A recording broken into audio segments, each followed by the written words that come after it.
To me, to learn a racetrack, you can't really do better than an RR310. Right? The performance on the RR310 will come to, but the chassis on the RR310 has always been absolutely epic. Nothing has changed on that front. Right?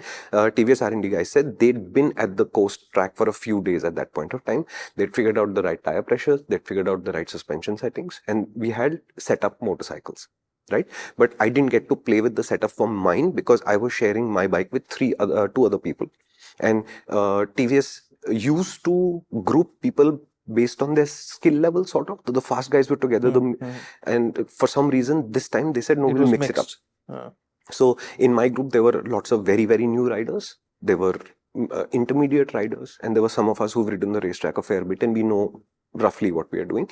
TVS did the smart thing there. They put big white crosses on the racetrack, which you'll see in the GoPro footage. And the crosses are not as much as a ride here, as much as there are warnings saying this racetrack doesn't have runoff yet. It was a very good idea because I think everybody had a good ride, because those who were not confident knew what the expectation was, and those of us who were, let's say, a little bit more experienced knew how to process that line better and how to use the crosses to orient ourselves. Perfect. Awesome. So the chassis was awesome, always remains awesome today. When you go really fast on the RR310 stock, you could run yourself out of ground clearance a little bit. Things could scrape, still happens.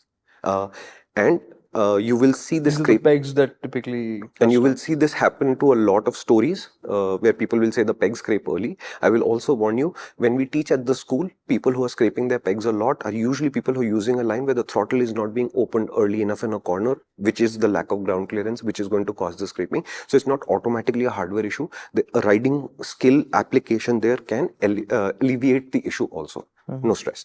So the chassis, completely without surprises. Confident, stable, absolutely lovely. Because it's a racetrack, trying to figure out whether the 5 bhp delta is adding up to something or not is a little bit challenging.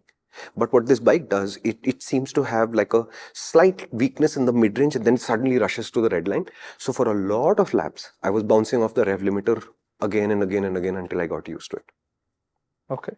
So it feels like it picks up, and then the pace just sort of slows a little bit, and as you're saying, oh, it's beginning to slow, then it suddenly shoots to the red line and now you're out of time. So it has a bit of a dip. And yeah, so if I were to show you my first sessions laps, I think the first 3, 4, 5 laps, I have a lot of misshifts. Misshifts in the sense I didn't shift on time. Right? And then the second lap, I had adapted to this, and my mental state was I will always short shift. Is what I'm processing it as. But when I feel like I'm short shifting, I'm actually shifting at the right time. So it feels like the bike has no sense of strain approaching red line, which is very nice. There's very little sense of vibration and strain from this, so it feels lovely. And then suddenly you're just banging off the rev limit. And I only did track mode, so I haven't tried any of the other modes yet. When it comes and on the street, we'll try the other things.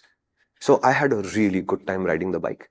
Am I blown away by that experience? Honestly, no. The sense that I'm getting is, and that's the conversation pretty much if you think about it. He started off by saying that there's no change to the chassis, but the chassis has always been brilliant. And it's always been this magnanimous kind of chassis. You know, you do whatever you want and it's got your back. Yeah. And that was the incredible thing about this chassis, because even with the older Pilot, what are those? The previous Michelins they used to have? Before the Road 5, yeah, some Pilot Street type. Pilot Street. Those were definitely not... No, they were average tires at best. Yeah, very, very mediocre tires. But despite those tires, what you could do on the racetrack with that bike was just because of the freaking chassis. Yeah. It just was so confidence inspiring, so easy to ride, all of that.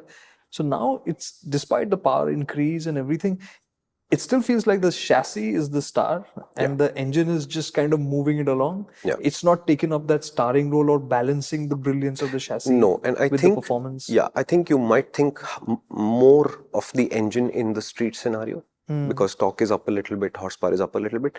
But in the racetrack environment where you're basically always in the top third of the revs, you're always in the lowest gear possible, etc., it doesn't add up to be noticeably more impressive than the old bike. You will notice the difference in refinement for sure.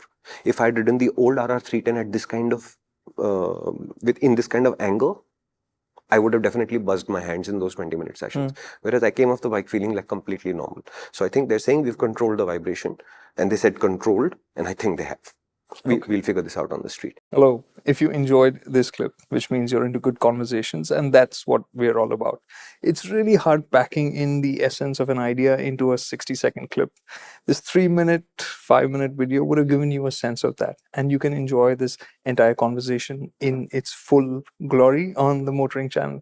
So why don't you head out over there and subscribe to that? And you could subscribe to this channel as well if you enjoyed it.